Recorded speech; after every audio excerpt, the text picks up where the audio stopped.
Ask anyone what this week's Parshas is about, and they'll tell you it's about the Meraglim, the 12 spies, who go to spy out the land of Canaan. Interestingly though, when we look at the Parsha, you won't find this word Meraglim anywhere.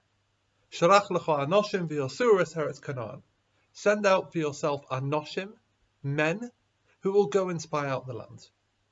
And the Parsha ends with the third paragraph of Shema, the mitzvah of Tzitzis, or Isem Oisoi Zachartem es Kol Mitzvahs Hashem. You will see the Tzitzis and it will remind you, you will remember all the mitzvahs of Hashem. I believe that there's a very deep connection between these two, between the Meraglim and Tzitzis, that can serve as an important lesson to us. Let's begin by trying to understand what was so bad about what the Meraglim did. After all, the Meshech Chochmah notes that the Chet Meraglim was far worse even than the Chet HaEgel. HaKadosh Baruch Hu could forgive Klal Yisrael for rejecting him and for serving the golden calf, but he's less forgiving about us rejecting his gift of Eretz Yisrael. Let's put things into time perspective here.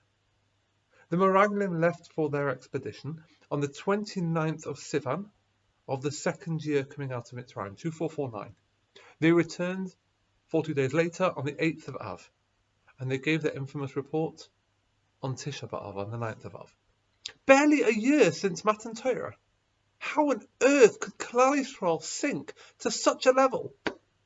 This is the Dor that experienced Esamakis, Kriyas Yamsuf, Yetzias Mitzrayim, and heard the very words of HaKadosh Baruch Hu at Har Sinai, Anochi Hashem Elokecha. Not only that, but the Meraglim are no ordinary people, but these are the best representatives from every Shevet.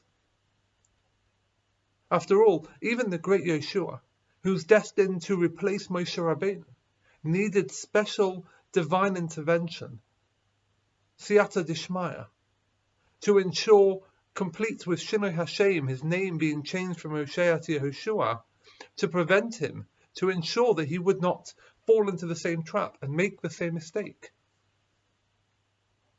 So the Meshech Chochmah writes that the problem is, Klal Yisrael did not believe that they would be able to conquer Eretz Canaan.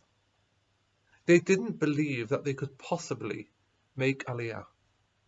We'll remember from last week, Eldad and Medad began prophesying that Moshe would die in the Midbar and Yeshua would replace him. And Moshe didn't challenge him on this.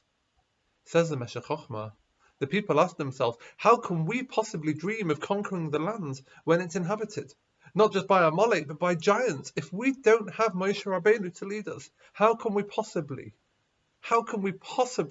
move to Eretz Yisrael? So Kalev replied, it doesn't matter. It doesn't make a difference how great your leader is. Now in reality, Moshe's greatness itself depended on the people. So when they acted out, HaKadosh Baruch Hu didn't speak to Moshe. Everyone was capable of going to Eretz Yisrael, regardless as to whether Moshe is the leader or Yeshua is the leader. But they didn't believe in Moshe because they didn't believe in themselves. Last week, we looked at another Meshech Chochmah, who explained that the people felt that if they couldn't reach the Madrega of the Levium, of Gershon, Kahas and Merari, then why should they bother at all?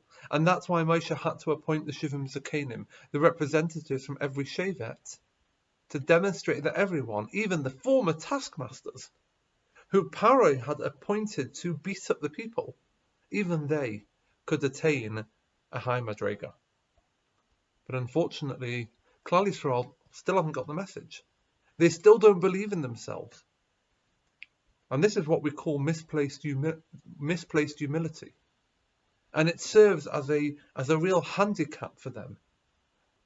This is preventing them from having a emunah that they would enter the land and be able to conquer their enemies. Sforno takes it a step further. When Klal Yisrael asked, why is HaKadosh Baruch Hu bringing us here? They believed, says Sforno, that they were being punished for something that they'd done in Mitzrayim or some other terrible avera that they had done. We're such bad people, there is no way HaKadosh Baruch Hu is going to allow us entry into the Promised Land. There's no hope for such sinners. Later in the Torah, in Devarim, Parshas Devarim, They even claim out of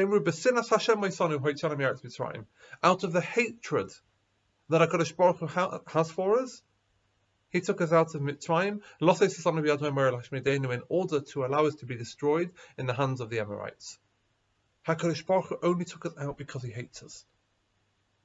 What a low opinion you need to have of yourself to believe that the greatest gifts which are being offered to you, no, there's no way I'm Zocher to them, there's no way I deserve this, there's no way I can handle it. Now imagine for a second that you are tasked in helping someone who had fallen so low. Not just somebody, but an entire nation who have no belief in themselves, let alone in their leaders. What do? How can you help them? You have to give them something tangible that they can hold on to, that demonstrates that anybody can do it. And that, I believe, is where Tzitzis comes in. The mitzvah of Tzitzis is exactly that. The Torah tells us, you will see the Tzitzis, and it will remind you of all the mitzvahs. So we're all familiar with Rashi. Rashi tells us that the blue colour will remind you of HaKadosh Baruch Hu in the blue sky. Okay. So the obvious question is, what's the point of wearing them nowadays if we don't wear it with the tcheles? So allow me to offer a new pshat in these words. By wearing the tzitzis, we will realize that we are capable of attaining a high madrega. We are capable of observing all the mitzvahs. We just need to look upwards. We will remember that we can attain the highest madrega and that nothing is beyond us. The Gemara tells us, the Gemara in the Dharm, Shekula mitzvahs tzitzis keneged kol mitzvahs shabbatera. The mitzvah of tzitzis is equivalent to all the mitzvahs in the Torah. Remarkably, it's the very last Rashi in this week's parasha, as well as the last halacha in Rambam on Hilchos Tzitzis. Rambam writes, Tzitzis, a person should always be vigilant, meticulous, with observing the mitzvah of Tzitzis, because the Torah itself equates it to all the mitzvahs, as it says,